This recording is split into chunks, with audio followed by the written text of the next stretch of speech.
ลาวและจีนเฉลิมฉลองบุญกุฎจีนร่วมกันภายใต้คำขวัญการพบปะแลกเปลี่ยนวัฒนธรรมเพื่อแนะใส่เพิ่มทวีการพัวพันด้านวัฒนธรรมและหัดแน่นการพัวพันระหว่างสองประเทศ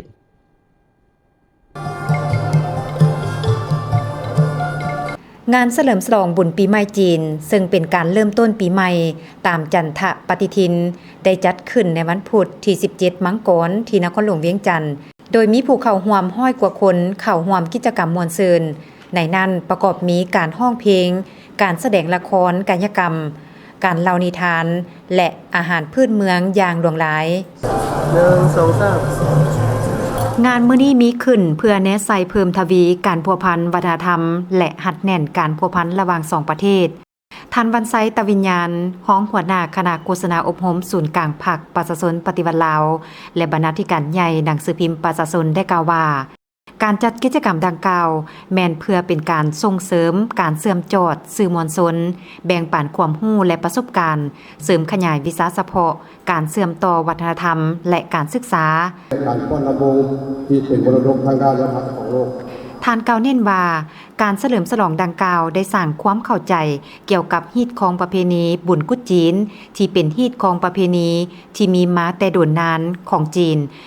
และยังได้รับการยอมรับในสาธารณรัฐประชาธิปไตยประชาชนลาวงานบุญกุฎจีนแม่นโอกาสเพื่อสุขโยการร่วมมือด้านการท่องเที่ยวและเศรษฐกิจระหว่างลาวกับจีนในขณะที่2ประเทศมีสายพัวพันทางด้านเศรษฐกิจและการทูตที่เข้มแข็งการร่วมมือด้านวัฒนธรรมดังกล่าวได้เน้นหนักถึงหลักมั่นในการเพิ่มทวีการพัวพันระหว่างประชาชนกับประชาชนในนามที่ว่าสถานีวิทยุโทรภาพอีหนานได้ร่วมกับ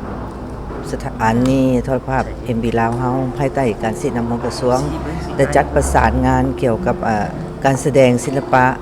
หนึ่งแนวทางหนึ่งเศรษฐกิจตัวนี้แล้วก็ได้ร้องเพลงความหักแพงเนาะสั่งความหักแพงและร้องเพลงนำมีเพลงมอริฮัวแล้วก็เพลงจำปาลาวที่ว่าท่านนางอาดีนามหาวงศ์ประธาน MV ลาว25และทั้งเป็นผู้ประสานงานได้ให้ฮู้ว่าการเฉลิมฉลองต้อนรับปีใหม่จีน2025หรือกุฎจีนในปีนี้เห็นว่ามีบรรยากาศคึกคืนม่วนซื่นซึ่งได้แสดงให้เห็นถึงมนต์เสน่ห์ของอริยธรรมจีนก็คือบุญประเพณีใหม่จีนที่ได้ถือองค์การสหประชาชาติได้รับรู้อย่างเป็นทางการในปี2024นอกจากภายในประเทศจีนมีการฉลองอย่างใหญ่โตแล้วบรรดาตัวเมืองใหญ่ในทั่วโลกก็จะได้มีการฉลองกุฎจีน2025อย่างอลังการท่านนางอดีนาก็แสดงความเชื่อมั่นว่ากิจกรรมเฉลิมฉลองบุญกุฎจีนจะสุขโยกความเข้าใจด้านวัฒนธรรมจะเฮ็ดให้ประชาชนลาวรับรู้วัฒนธรรมและศิลปะจีนหลายขึ้นตื่มอีกมันมีเสียงมวลอยู่นั่นและความหักแพงเนาะมันมีเสียงเพลงเคียงคู่กันไปนำและ2ศาสตร์เฮานี่เสียงเพลงนี่มันเอกลักษณ์พิเศษที่ว่า2ดอกไม้ประจำศาสตร์ของ2ประเทศเฮาเนาะก็คือมอริฮัวและดอกจำปาเฮานี่มันมีความหมายอันลึกซึ้งเนาะท่านนางอดีนายังได้กล่าวตื่มว่าสำหรับสาธารณรัฐประชาธิปไตยประชาชนลาวปี2025ก็แม่นปีหนึ่งที่มีความหมายสำคัญและทั่วภาครัฐและประชาชนลาวในขอบเขตทั่วประเทศพร้อมออกแฮ้งแข่งขันกันสร้างผลงานคำนำรับต้อนวันสถาปนาสปป.ลาวครบรอบ50ปีที่จะมาถึงพร้อมนั้นการสร้างสายพัวพันหัวมือระหว่าง2ภาค2รัฐและประชาชน2ชาติลาวจีนในปี2025สืบต่อได้รับการเสริมขยายตัวด้วยทวงทาที่นักแน่นกว่าเก่า